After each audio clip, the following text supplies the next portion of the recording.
Encontro Casual.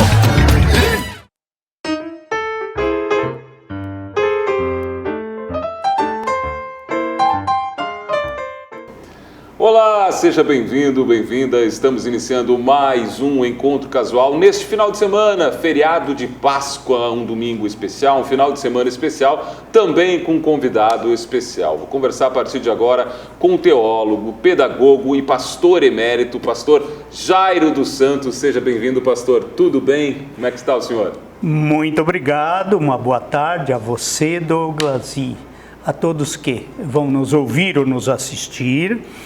E dizer que foi uma surpresa grata a receber esse convite especial para falar um pouco sobre a trajetória da minha andança por esse Brasil lá fora. E não é pouca essa andança, né? Mas antes da gente falar das andanças, que são por 8 estados lá, eu quero saber, lá em 3 de maio ainda, né? O pastor Jairo, não pastor, mas o menino Jairo, já tinha alguma vocação, já percebia, olhando para trás agora, uma vocação para seguir esse caminho? Eu tinha vocação de malandro, de perturbar minhas irmãs quando iam para a escola de pés descalços e no colégio, mas sempre fui muito dedicado. Bom em português, mal em matemática. Ah, é? Sim. E oratória, já falava, era uma criança que falava muito. Sim, já metido a compor teatro, poesiazinhas, era tudo metido no ramo. Era homem das letras e não dos números. E tinha na família também já alguém que o senhor se inspirava nesse sentido de alguma dom de sacerdócio, ou enfim, nessa área? Não, sacerdócio não, mas meu pai, ele é natural aqui de Alto da União. E o pai dele era cego, ficou cego. E de meninote, meu pai e as irmãs, que têm familiares aqui, tinham de ler para ele. Por exemplo, meu pai leu para ele todas as obras, todas, de Machado de Assis, não é? E o meu pai tinha o gosto pela leitura e passou isso para nós.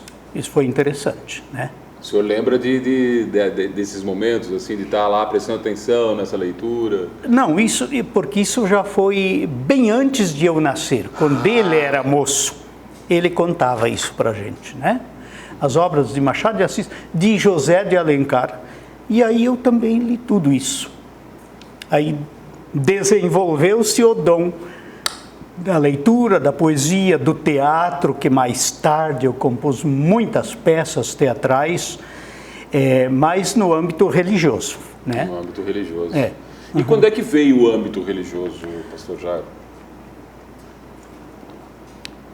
Bem rapidamente, o velho Florencio Berger, meu pai também era Florencio, estava de cama mal. E eu ia visitá-lo sempre, eu já aposentado aqui, né? E aí a igreja, a ISLB, pediu para eu escrever um pouco da minha história, como eu me tornei pastor de uma igreja evangélica de confissão luterana, que eu não venho de origem luterana. Pois é. Não vem, né? Não. E aí eu expliquei. Resumidamente, disse que eu tive 2 pais espirituais que me despertaram para a fé, para a vida de fé.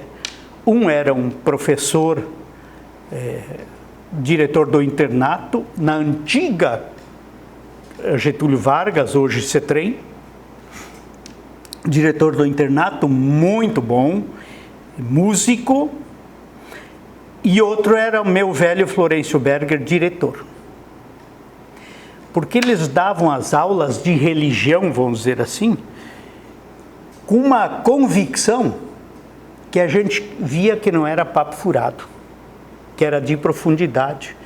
E me convenceram. Daí em diante, eu passei a seguir esta igreja como jovem e depois ingressei nela até chegar ao pastorado, 48 anos, 49 quase de pastorado.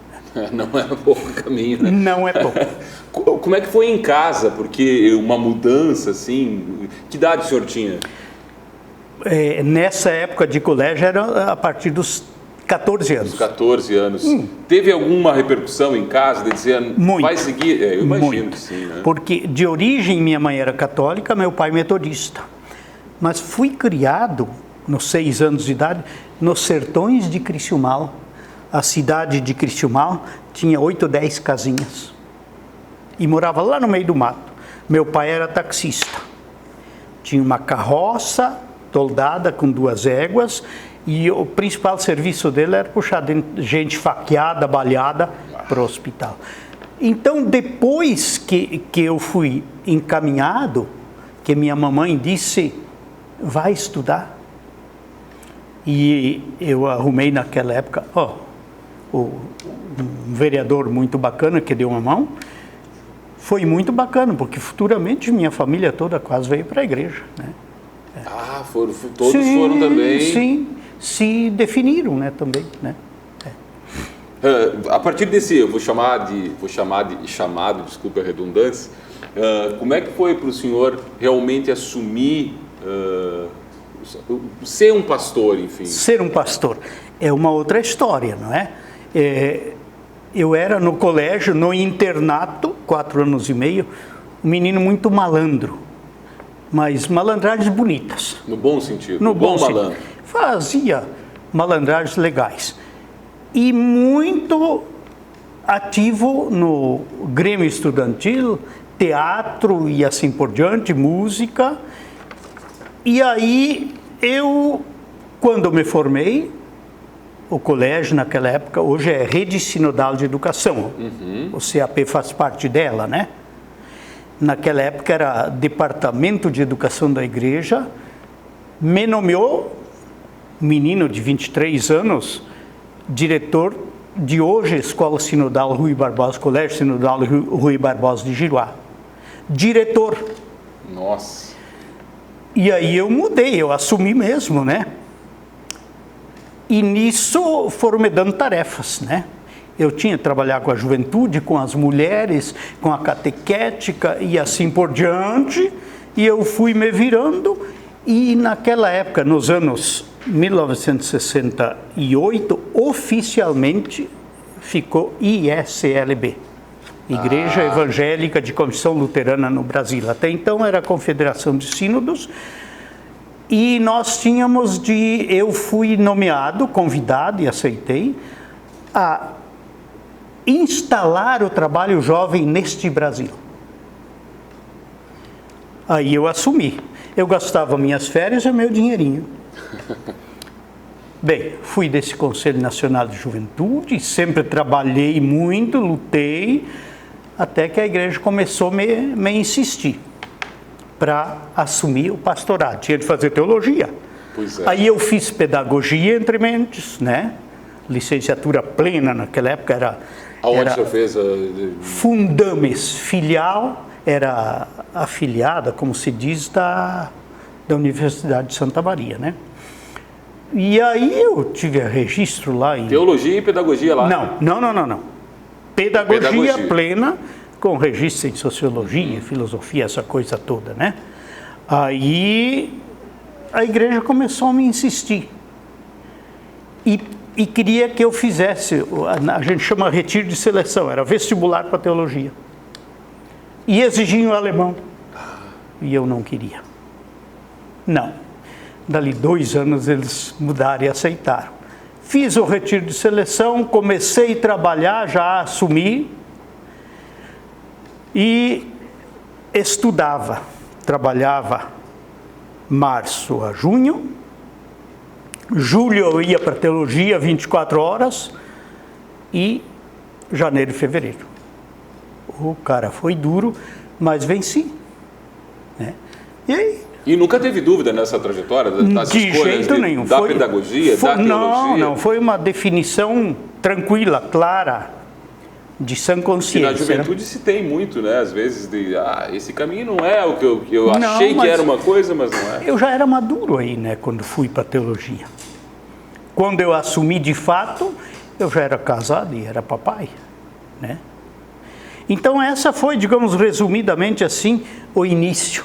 E voltando ao professor Berger, eu fui lá, quando eu escrevi esse artigo, o jornal veio, botei embaixo do braço e fui lá, ele de cama, mal. Cheguei, dona Anália, né, mãe do Luiz Henrique, ai, que bom, pastor, que você veio, vai lá ver o Florencio. E eu entrei no quarto, eu queria mostrar a novidade do artigo. Quando eu abri a porta, ele disse assim, já li seu artigo. O senhor cita um nome aqui que é, olha, coincidentemente, a terceira vez que ele é citado aqui. Falta, e pulando um pouco a pauta aqui dos nossos assuntos, até porque é um encontro casual, né, pastor? Sim. Faltam líderes deste tamanho em áreas como a educação, onde atuou o seu Florencio, ou mesmo para a espiritualidade, assim? Está faltando líderes, na sua opinião, no Brasil? Muito. Eu sempre fui um pastor, depois eu posso até, se der a oportunidade, de contar o que eu fiz aí com o Frei Genésio, é uma história bonita. Eu sempre fui tremendamente ecumênico. Eu tenho bispos amigos, 2 já morreram, mas tem uns... Eu tive o prazer de estar no Recife com o Dom Helder Câmara, cara, de cara a cara, batendo papinho lá na casinha dele. Então, por ser assim, tremendamente ecumênico, né? Nós sempre questionamos as igrejas históricas, especialmente a Católica Apostólica Romana, a Católica Brasileira, a Siriana, e nós, ISLB, a Metodista Histórica, como cada vez mais nós somos carentes de vocações. Exatamente. De gente que veste, como se diz, a camiseta, né? E hoje está muito sério, né? Há pouco tempo eu estava falando com um padre e ele me disse, as vocações estão difíceis. E para nós também diminuiu. Os jovens e as jovens, nós somos uma igreja que ordena mulheres, né? Nós temos a pastora aqui do centro, sempre tivemos. E como está difícil arrebanhar gente para vocação ministerial, como dizemos, porque é muito exigente, né?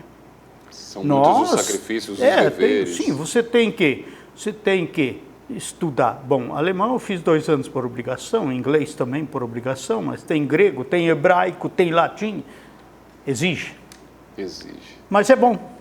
Então eu me decidi definitivamente e estou nessa luta ainda hoje, ajudando onde posso. E a gente vai contar mais dessa luta, mas chegou a hora, pastor Jairo, da gente anunciar as 2 primeiras do Encontro Casual, as 2 primeiras músicas até.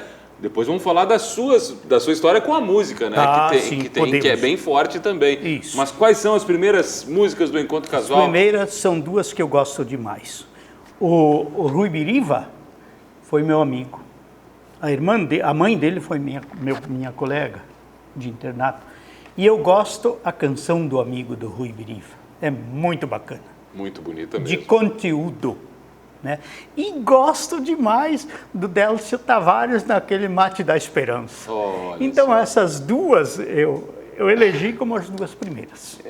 O nosso convidado do Encontro Casual, o pastor Jairo, está conosco. Um final de semana especial, tínhamos que ter também um convidado especial. A gente vai ouvir as 2 primeiras músicas, fazer aqui um lanchinho, gentileza da Sabor da Praça, e depois voltamos com mais conversa. Para você que está no YouTube, siga conosco aqui, compartilhando e se inscrevendo em nosso canal para a gente levar mais longe essa história.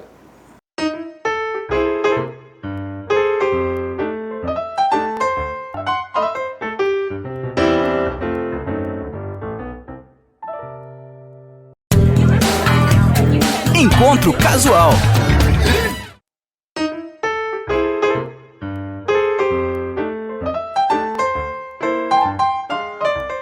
Seguimos a conversa aqui, recebendo nesse final de semana da Semana Santa, né, final de semana de Páscoa, o nosso convidado especial, Jairo dos Santos, pastor, teólogo, pedagogo.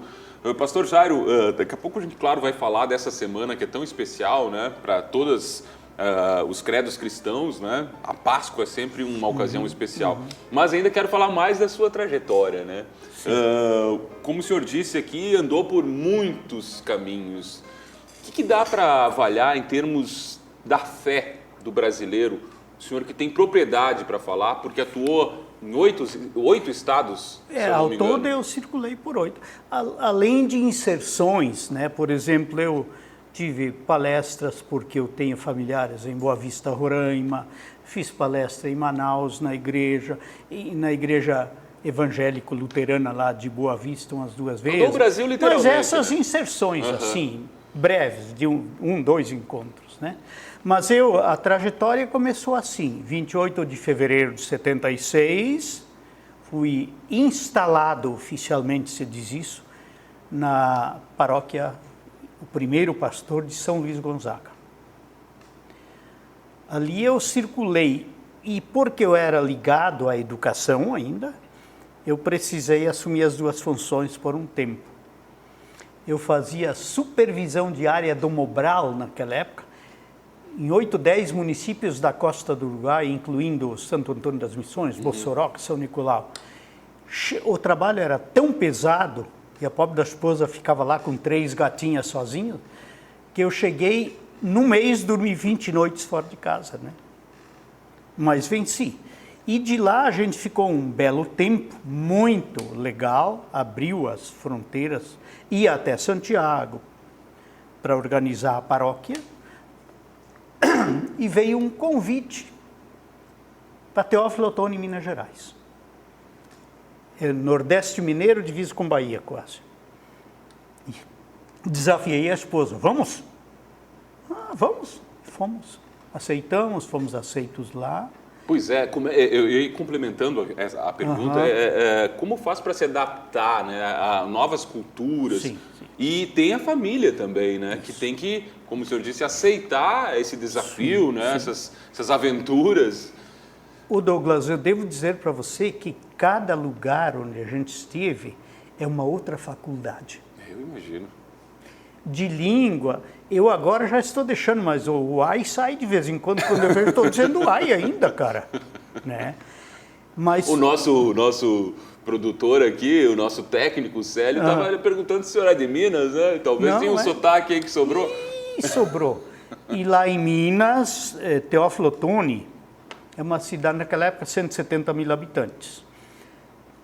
A primeira igreja que entrou lá foi a evangélica de confissão luterana, depois veio a católica. E o padre e pastor daquela época viajavam 3 meses a cavalo até Salvador, na Bahia, chegando nas fazendas, batizando, casando e etc, etc e tal. Um povo tremendamente receptivo, humilde, carinhoso. A gente diz muito e fala muito que nós, gaúchos, somos hospitaleiros, mas tem que tirar o chapéu, como se diz, para aquele povo. E lá nós ficamos 6 anos e meio. 6 anos. Circulamos. Eu tinha uma comunidade, subia em direção à Vitória da Conquista, lá na Bahia, 319 quilômetros, pegava de Teófilo Otoni, direção litoral a 101, 250 quilômetros, e por ali eu circulava. 3, 4 comunidades no sul da Bahia e em Minas. Foi um trabalho muito bom. Fui muito bem aceito pelo meu jeito de ser. Era 5 hospitais, eu fazia muita visitação. Era sede da Diocese Católica, o bispo Dom Quirino era excelente amigo meu, né? E os padres, né? Fizemos trabalhos jovens em conjunto com a Igreja Católica, não é? E aí eu também lá, eles me descobriram assim que eu tinha papas na língua, né? Eu escrevia para um jornal e fazia um programa semanal numa FM e numa AM, 3 coisas. Né? Foi um trabalho muito bonito. Aí a nossa filha mais nova, que hoje está fazendo pós-doutorado em fono, né? Está na pesquisa, ela disse, eu vou concluir o ensino médio, quero ir para o Sul. Aí nós viemos para Rio Negrinho, Santa Catarina. Conseguiram vir mais perto do Sul? Cara, eu quase morri de frio lá. É frio? A gente não estava mal acostumado. E de lá, depois de 4 anos... Mas ficou 4 anos passando frio? Sim. A paróquia aqui, Martim Lutero, aqui aqui do bairro nos chamou. De 90 a 95 ficamos aí. E aí Minas Gerais diz, volta para cá. Voltamos. É uma história muito bonita, né? Muito bonita. Sacrifício mais legal. As nossas filhas, qual é a coruja que não gava o seu oco, né? Mas as nossas filhas têm uma comunicação excepcional, né? Esta já está fazendo pós-doutorado, é fono, radicada em Santa Rosa, muito conceituada. A outra é mestrada em artes, está em Brasília. A outra é teóloga em Porto Alegre, mestre em teologia. E a outra é também com 1001 título na educação, está lá em Paracatu, Minas. Porque aprenderam nesse mundo de vai cá, vai lá, a conviver e saber respeitar, amar e se desenvolver, né? Pois é, dá para falar de maneira geral que o brasileiro tem justamente esse aspecto de aceitar as diferentes fés que existem professadas e essa hospitalidade que o senhor falou de Minas Gerais, que a gente se orgulha aqui no Sul também de ter, também é uma característica que é do brasileiro, claro, em linhas gerais, né? Porque sempre há exceções. Eu diria para você, Douglas, que o povo do Sul é mais resistente. Mas Norte e Nordeste, eles são mais acolhedores e aceitam mais. E as relações entre denominações também são melhores, né? São muito melhores. Aqui no Sul, com todo o respeito, a origem alemã, italiana, por natureza, são mais fechados religiosamente, né? Tem modificado, tem melhorado. Mas para lá a gente sentiu muita abertura, né? Muito, muito. Eu fiz palestras, por exemplo, em várias outras igrejas. Eu fui presidente em Teófilo Otoni de um conselho de ministros de 38 igrejas. Fui convidado para fazer palestra até na maçonaria, e eu fiz. Fiz um seminário na homilética, homilia é pregação, né? Sim. Para o seminário maior de padres, lá em Teófilo Otoni, a convite do bispo. Então tinha relações. E por onde eu andei, eu procurei fomentar e cultivar essas relações. Aqui foi muito bonito, né, também. Com o Frei Genésio eu tenho a história de carinho e de amor. Pois o senhor contando aqui, já dá para ver que o senhor tinha relações com os diferentes crenças, os católicos, sempre, enfim. Sim. Isso sempre deveria ser fortalecido, porque estamos falando de credos cristãos, né, que acreditam na mesma coisa. Podem ser de maneiras diferentes, mas a crença é em Jesus Cristo. Sim, o mesmo também que a gente classificaria como movimentos religiosos. Mas tem que haver o respeito. O que eu vou dizer, pá? Você tem que crer assim como eu creio, fazer como eu faço? Por favor. O que Jesus fez? Qual é o exemplo dele? Ele acolheu e aceitou todos. Nunca perguntou se ele era monoteísta do Deus de Israel ou não, né? Então, acho que esse é o exemplo que nós precisamos seguir e perseguir. Eu quero falar mais disso ainda no próximo bloco. E antes de o senhor anunciar as músicas desse bloco, quero falar da sua história com a música, né? O senhor também é um compositor, poeta, enfim. Eu desde quando, Sim, desde quando? Quando eu estava na CETREM, hoje CETREM, né? A gente já trabalhava muito com redação, poesia. O velho Florencio Berger era durão nesse sentido, né? E aí, quando eu fui para Giroá, que assumi a direção deste hoje, Colégio Sinodal Rui Barbosa, eu tive de dar um jeito em compor, descobrir teatro e assim por diante. E aí eu fui criando. Música para criança não tinha. Compus música para o Dia das Mães, para o Dia dos Pais e assim por diante. E fui criando. E depois fui compondo. Me dediquei bastante à poesia. Tenho até um calhamaço de poesias de Natal. Cada ano uma especial. Há anos atrás, hoje em dia, eu me desencantei um pouco, porque você manda por celular, os caras dão uma olhadinha e se foi. Naquela época, nós, minha esposa e eu imprimia a poesia colorida e mandava pelo correio social, até 200 cópias para todo mundo. Olha que legal. Cansei de chegar em casa de colegas e outros lugares, está lá pendurado no pinheirinho a poesia, né? E aí fui compondo músicas também, né? Com CDs gravados, a gente está falando de CDs aqui. E depois, mas não eu gravei, o Hernani Luiz, né? Sim. O Hernani me descobriu quando eu estava em Santa Rosa e me propôs, vamos fazer uma parceria. E fizemos em tantas músicas, ele pegou umas só minhas e outras com ele, né? Até a gente vai rodar uma aqui que é ele e minha e outra só minha, né? Assim eu me dediquei, né? E aqui no Pesqueiro eu fui desafiado aí uma vez, eu fui várias vezes. O tema era Rio Sem Rede, naquele ano. Dava na quinta noite para sábado à tarde apresentar. Mas ninguém me disse que o que valia era a declamação. E eu fiz uma poesia, Rio Sem Rede, excelente. Chegou lá, valia a declamação, disse, eu não sou declamador, sou poeta. Vou ler minha poesia. Então fiz. Mas participei. Participa do Pesqueiro também. Também. Vamos anunciar mais música, pastor Jairo? Vamos. Então, vamos. O Pra que a gente vai ouvir agora? Eu vou anunciar primeiro, então, uma composta em parceria, Hernani Luiz e eu. Tá, nós vamos ouvir depois, é Amizade. Amizade. É muito significativo o texto, né? E a outra é só minha, gravada por ele, que é Caminhos. Pelos caminhos da esperança, sigo em busca da paz, e assim por diante. Depois a gente ouve. Muito bem, é o nosso convidado aqui, o pastor Jairo. É um final de semana especial de Páscoa aqui e a gente está conversando com o pastor Jairo. Já a gente volta com o bloco final do programa. Vamos seguir aqui com uma conversa no YouTube e com o Sabor da Praça sendo nossa patrocinadora aqui junto com a Casa Elisa, que nos oferece esse cenário bonito aqui do Encontro Casual.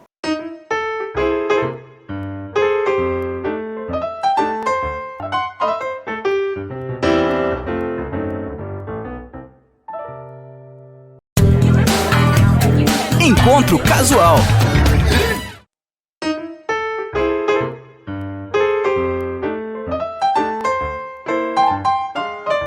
Estamos seguindo a conversa aqui do Encontro Casual especial de Páscoa com o pastor Jairo dos Santos, teólogo, também pedagogo, aqui no Laboratório de Comunicação da Unijuí, que gentilmente nos acolhe, como o cenário aqui da Casa Elisa, que também nos oferece esse bonita mesa aqui, acomodações, né, pastor? Muito Sempre legal. é bom. Além da Sabor da Praça que está conosco aqui no lanchinho. Pastor, tem muita história para contar, daria 5 programas mais ou menos a sua história.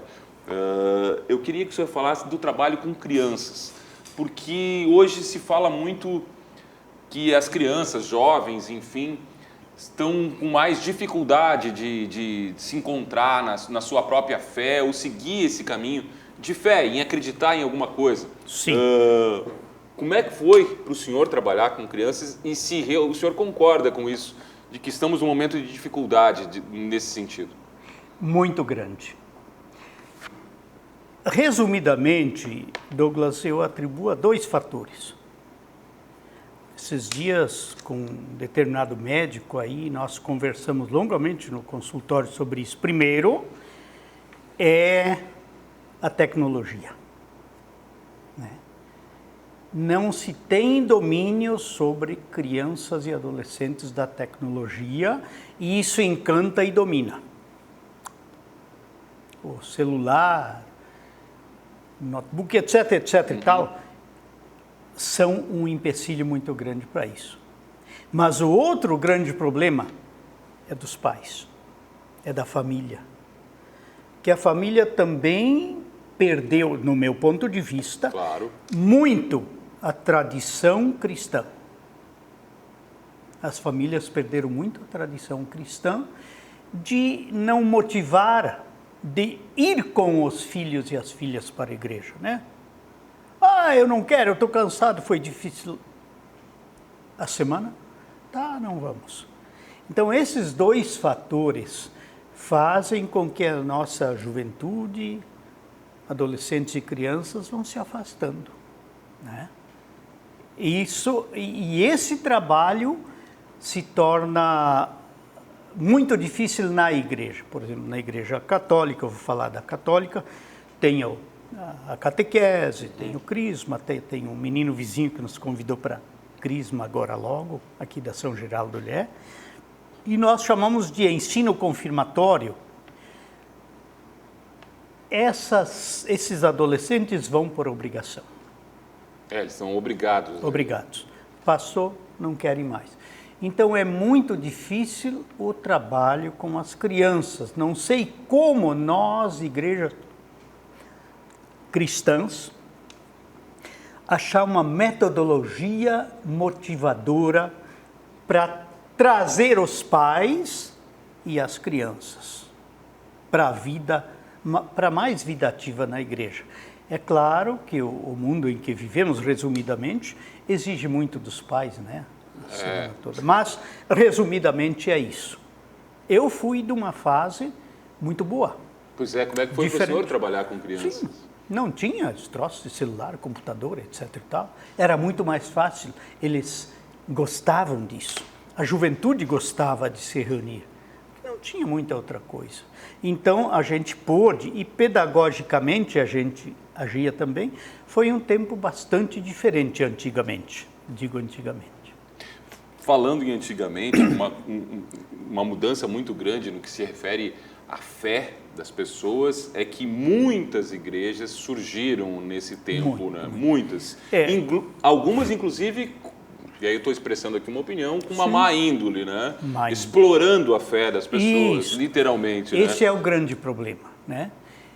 Quando eu trabalhei aqui em Juí, Douglas, de 90 a 95, nós éramos 28 denominações. Vá contar hoje. Dá para multiplicar por 10 no mínimo. E cada uma com a sua teologia pessoal, dão a mais aquela centralidade e convivência comunitária. Isso é muito triste. Isso também não afasta jovens da igreja, porque acabam classificando todas no mesmo. Sim. Igrejas mais tradicionais também não perdem espaço, na sua opinião, justamente por isso? Sim. Douglas, eu devo confessar aqui entre nós e quem vai ouvir também, que em determinados lugares eu tenho vergonha de dizer que eu sou pastor. Por determinados pastores que estão aí com interesses, eu diria, do meu ponto de vista, escusos, não centrados no Evangelho.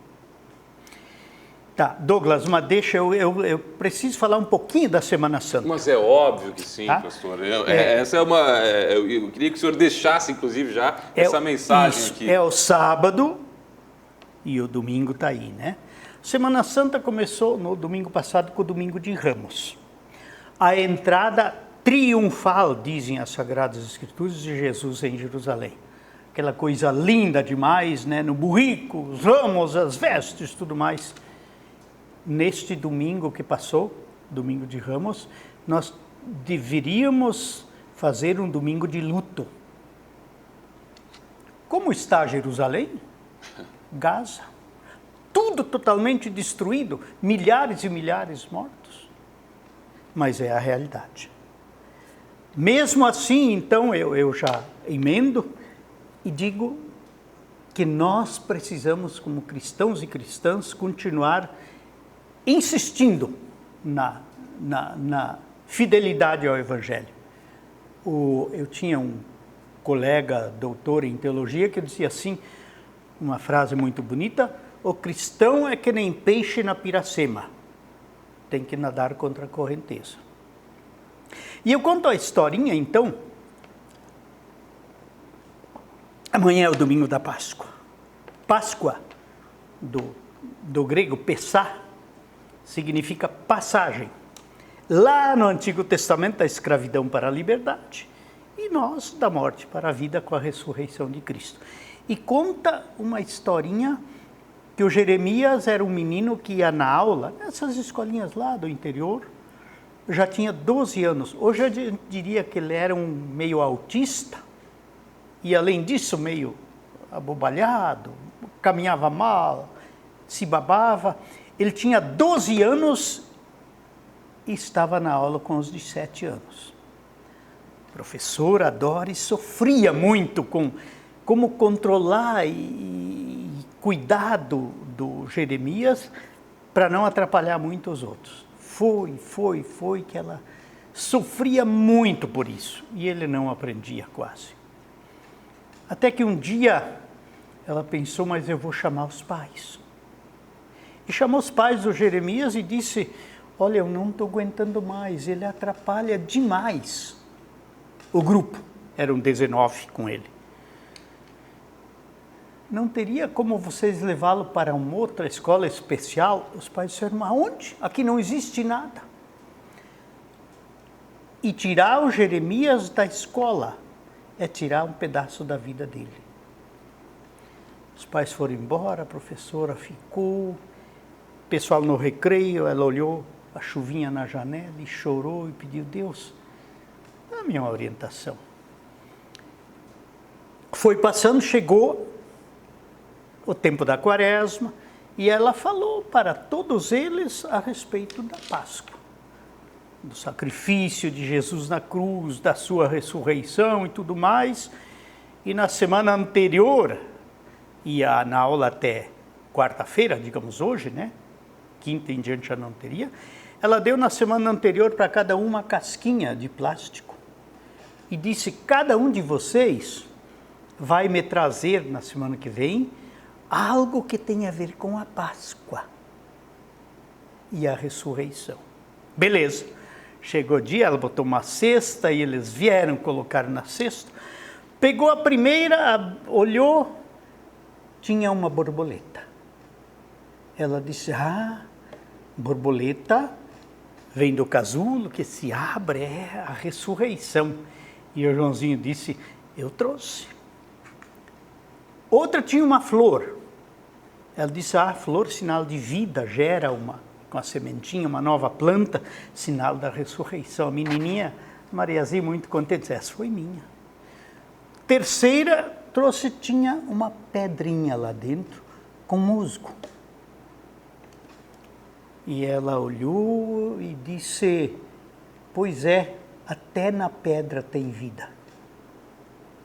E o menino disse, meu pai me ajudou a procurar isso. Quando ela pegou a quarta, não tinha nada. Ela logo desconfiou, é do Jeremias. Foi tentar botar de volta. E o Jeremias disse, professora, não vai falar sobre a minha? E ela disse, mas a sua está vazia. E ele disse, sim, mas o túmulo de Jesus também não esteve vazio no domingo de Páscoa. E o Jeremias, além disso, tinha uma doença terminada. Ali uns 3 meses ele morreu. Aí, no dia do velório, estava o caixão lá. A professora foi lá com os alunos. Os visitantes que iam lá cultivar a dor com a família, viram que em derredor do caixão tinha 19 casquinhas vazias. E uma frase escrita. Um dia também o seu túmulo ficará vazio, Jeremias. Isso é Páscoa, né, cara? Muito bonita a história do Jeremias, né? Domingo estaremos festejando a vitória de Cristo sobre a morte. É, uma história bonita, emocionante sim. e que faz a gente pensar. Pastor, é hora também de um quadro aqui bastante famoso dentro do programa, que é o existencial, com perguntas complexas e que eu queria que a gente fizesse agora aqui no programa. Começando qual é o maior sonho atual do pastor Jairo? Bom, meu sonho continua o mesmo, sempre perseguindo este sonho. Convivência legal com minha companheira de 53 anos, o carinho e a vivência e convivência da família com família, e a participação na vida da comunidade. Procurando colocar os dons que eu tenho, onde eu posso e como posso para servir. Né? Na vida comunitária, hoje eu sou membro da Igreja do Relógio, como membro. Ajudo ainda quando preciso, os colegas me chamam, e eu devo dizer que 11 anos de aposentado que eu tenho, eu sempre atendi de 2, 4 e 6 meses comunidades em necessidade a pedido. Os últimos 2 anos eu disse, não vou mais. Então meu sonho é fazer com que a igreja evangélica de confissão luterana continue sendo uma igreja aberta, acolhedora e respeitosa, e não perdendo de vista o centro do evangelho, não é? Que é ore et labore. Ore, viva a vida de fé, mas trabalhe em benefício, assim como o Evangelho manda, né? Não é? Eu diria, esse é o meu sonho, que vai continuar, fazer esse ano 80 anos, enquanto eu viver, se Deus quiser. Vai ser o sonho. Vai ser o sonho central, né? E qual é a coisa mais bonita que o pastor Jairo já viveu? Cara, eu vivi coisas muito lindas, né? É difícil escolher. Mas quando nós fizemos 25 anos de casados, nós estávamos lá em Minas Gerais. Depois, na segunda etapa, voltamos. Aí que eu não falei, aí eu trabalhei, além do que eu já tinha falado, jornal, 2 emissões de rádio, 4 anos e meio num programa de televisão. 15 minutos dominicais, TV educativa, né? Isso foi muito bonito. Mas lá nós completamos 25 anos de casado. E a turma preparou uma surpresa muito grande. Cada um veio, trouxe um prato e fizeram uma festa muito grande, ajeitaram vinho, e colegas de vários lugares, inclusive o famoso Mozart, que foi um colega que foi exilado no tempo da ditadura, né? Esteve lá com a gente, e aquele carinho bonito. Foi um dos momentos mais lindos. Tem outros, naturalmente, tem aniversário de casamento, casamento das filhas, tem tantas outras, mas esse marcou muito, né? E qual é a coisa mais triste que o pastor Jairo já viveu? O cara tem muitos lances, eu não vou falar de mortes de familiares, mas eu precisei aqui de 90 a 95, deu um acidente aí, na comunidade de Alto da União ali, pertencia aqui para a paróquia, de nós estarmos velando um homem e ela mal no hospital, e antes do sepultamento dizerem ela morreu. E nós trazermos e velarmos os dois e a gente ter de sepultar os dois juntos, não é? E assim tem outras coisas muito tristes. Também tem tristeza, onde, eu devo dizer aí, eu tive restrições na época da ditadura, onde eu precisava, por exemplo, todas as minhas homilias, pregações, eu tinha que ter aqui escritinho, porque eu tinha restrições. Vivi isso também, na carne. E é triste. Né? Foi também isso. E tem outros, mas eu diria, essa situação desses dois aí, para mim, foi muito triste. E outras, né? Lá em Minas Gerais, uns meninos indo um domingo à tarde para jogar na quadra de esportes, freia e o menino que estava atrás bate e morre o meninote. Aí você sepultar este. Essas coisas assim marcam, né? Mas são fatos da vida, né, tia? Pois é. O que é a morte, pastor Jairo? A morte. Para falar da morte, tem que falar da vida. A vida é uma dádiva. Nós ainda continuamos concebendo assim, mesmo que eu aceite o aborto de estupro, anencéfalo, e qual é o outro setor? São 3, né? Estupro, anencéfalo e aquele, ou a mãe ou a criança. Eu aceito isso. Mas para mim, concepção de vida é a partir da concepção. Ali surge vida. E essa vida, agora vamos falar, vai até esta morte. Biblicamente, do grego e do hebraico, nefesh, vida, é respiração, é o dom da respiração. A morte, ela é retirada.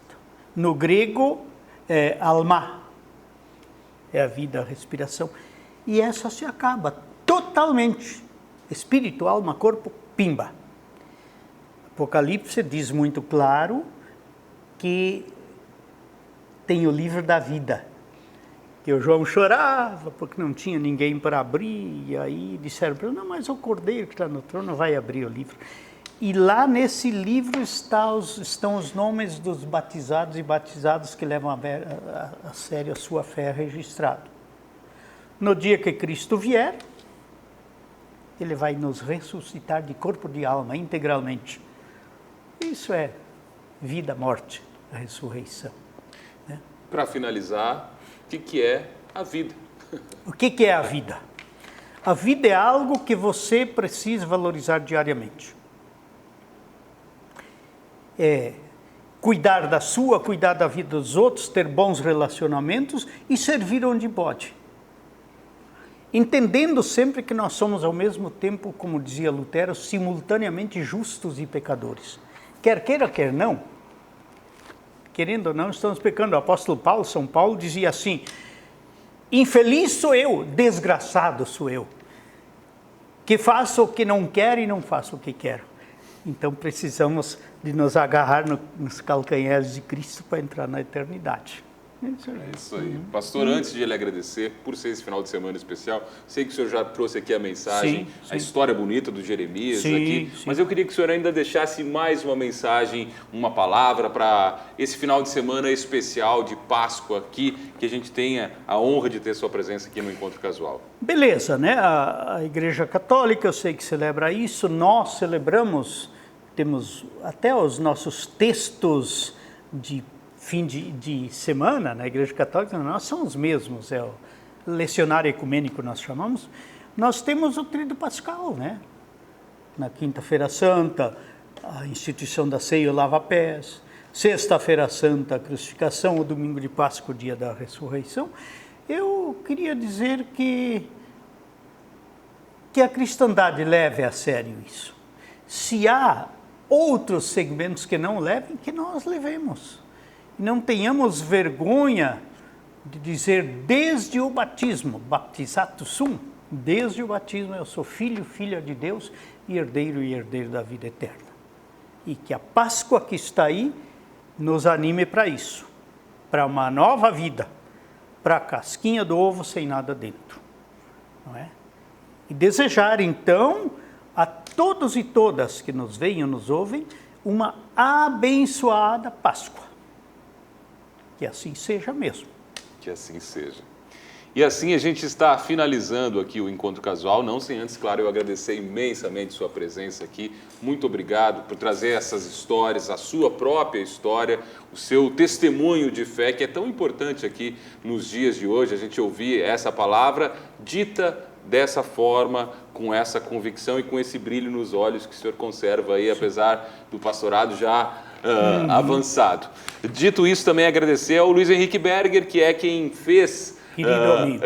Exatamente, quem sugeriu o seu nome e possibilitou essa história. O Laboratório de Comunicação, aqui é o curso de comunicação que nos abriga, junto com o cenário da Casa Elisa, Sabor da Praça e todos os produtores aqui da Unijuí FM que levam o Encontro Casual adiante. E claro que eu vou querer que o senhor termine anunciando as duas músicas do final do programa. Duas últimas canções. Nenhuma dessas são minhas. As minhas eu já falei, né? Uma canção de amizade, é muito bonita. Eu quero nesta canção. E a outra é do Grupo Ânima, é um grupo da igreja muito bacana, que diz: daqueles que estão à minha frente, cuida bem, Senhor. E aí daqueles que me seguem no caminho, daqueles que estão ao meu lado, cuida bem, Senhor. Que assim, que Deus cuide bem de todos e todas nós com sua misericórdia, misericórdia, o Deus que sente profundamente a dor do ser humano no coração. Muito obrigado. Douglas, por este espaço. E sempre às ordens. Eu que agradeço. Uma feliz Páscoa para todos que nos assistem, que nos ouvem e que seguem com a gente aqui no canal da Unijuí FM no Encontro Casual.